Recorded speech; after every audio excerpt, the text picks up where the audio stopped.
शहर के सबसे पास इलाके में एक भव्य हवेली थी। ऊंची दीवारों से घिरी हुई, बड़े बड़े दरवाजे और कई कमरों वाली यह हवेली कभी रौनक से भरी रहती थी। हर समय यहाँ मेहमानों का आना जाना लगा रहता था। लेकिन समय के साथ सब बदल गया। अब यह हवेली वीरान हो चुकी थी। यहाँ सिर्फ एक बुजुर्ग रहते थे, श्रीकांत बाबू। श्रीकांत बाबू कभी बहुत अमीर हुआ करते थे। उनके पास हर सुख सुविधा थी, नौकर चाकर थे, रिश्तेदार थे, दोस्त थे। लेकिन जब उम्र बढ़ी तो एक एक करके सबने उनसे दूरी बना ली। एक ही बेटा था जो असमय चला गया। रिश्तेदारों ने पैसे और व्यापार लूट लिया और अपनी दुनिया बसा ली। और दोस्त भी समय के साथ चले गए। कभी जो हवेली हंसी खुशी से गूंजती थी, अब वहाँ बस सन्नाटा था। बुजुर्ग ने हवेली के कई कमरों को बंद कर दिया था। अब वह सिर्फ एक छोटे से कमरे में रहते थे। पुराने फर्नीचर, दीवारों पर जमी धूल और दरारें, छत से लटकता झाला, इन सब ने हवेली की वीरान को और गहरा कर दिया था। अचानक एक दस्तक, उस दिन दोपहर को अचानक दरवाजे पर दस्तक हुई। वर्षों बाद किसी ने इस घर का दरवाज़ा खटखटाया था।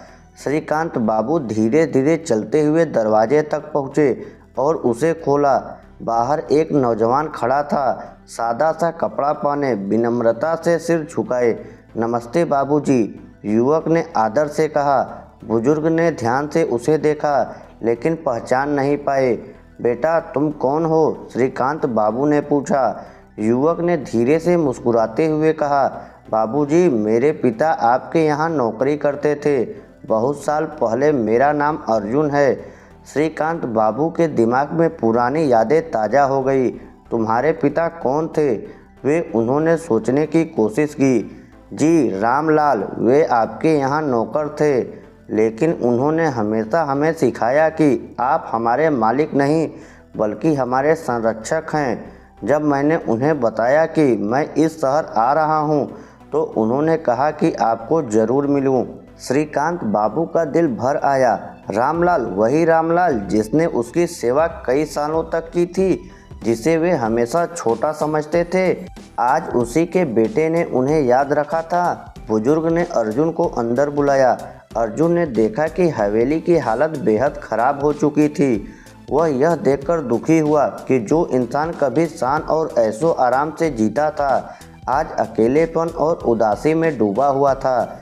बाबूजी, आप अकेले रहते हैं? अर्जुन ने चिंता से पूछा। श्रीकांत बाबू ने हल्की मुस्कान के साथ कहा, हाँ बेटा, समय के साथ सब बदल गया।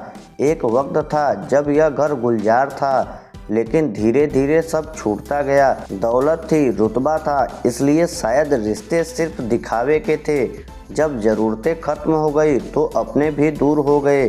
अर्जुन ने उनकी आंखों में नमी देखी। उसने धीरे से कहा, बाबूजी, मेरे पिता कहते थे कि इंसानियत और प्रेम से बड़ा कुछ नहीं होता। दौलत इंसान को कभी सच्चा सुख नहीं दे सकती।